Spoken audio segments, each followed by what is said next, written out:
Subaru Impreza rearview mirror. Generally, these are from the early 2000s to 2011, and some later models may have used the same mirror. So first things first, unplug the wire on the back. There's a clip on the left side where my thumb is. It holds it in, and then the wire comes out.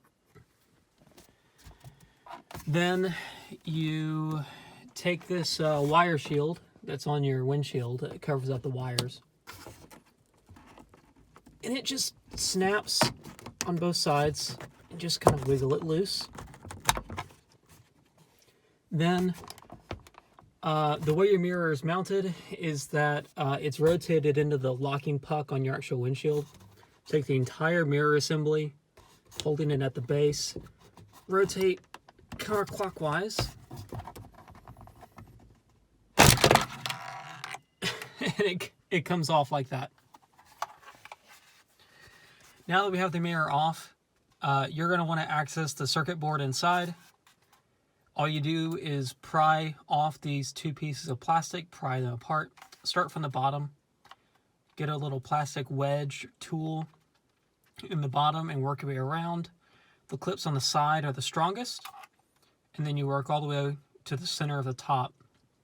Now, this plastic trim piece on the front is pretty brittle. Be very careful. Once you do that, the two halves will come apart and it'll expose the circuit board inside. The circuit board is held on with two clips that you just push out of the way to lift the circuit board off. And then you can access the internals, and I'll show you where to add a little bit more solder on the inside to make your mirror work again. Okay, this is the circuit board inside your rearview mirror. Here is the display on the right that has the compass, and these are your buttons on the front. And we're going to look at the back side. Here's the plug that goes into the mirror from the outside. And these resistors here, two sets of two, are what's causing your compass to not display. On this board, the compass is broken, but the auto dimming works. We know that the compass itself is the problem. And all we have to do is add a little more solder to each side of the compass's resistors. They probably come plugged from just thermal cycling. What we'll do is, I just have a pencil lead here that I'm going to use to hold the resistor in place, and we're going to dab a little more solder on each side of the resistor.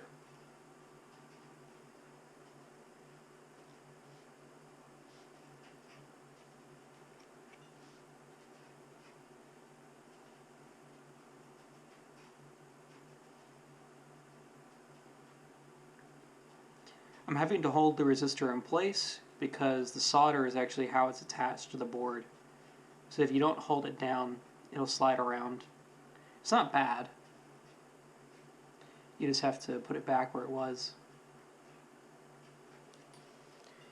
And I'll add more solder to the tip of the iron and then add it to the board.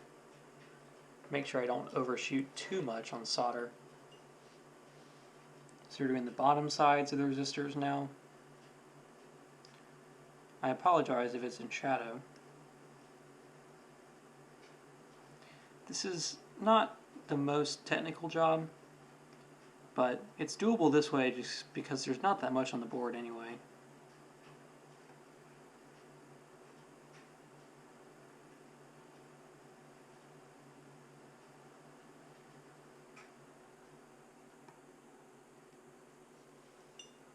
Okay, we did the two on the right, now we'll do the two on the left.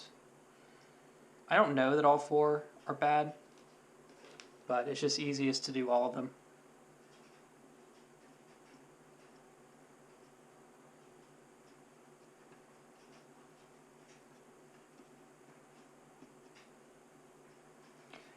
You're aiming for the base of the board where the edge of the resistor connects. So I'll try to get in close. Right, kind of where those letters and numbers are.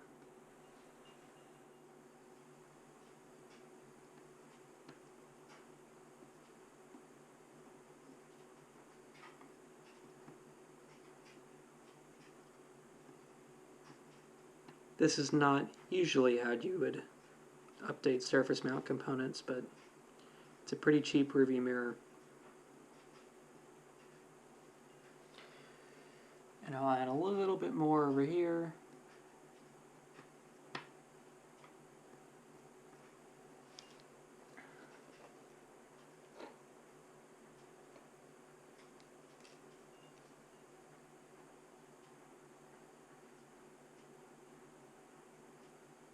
It's messy, but that probably did the job.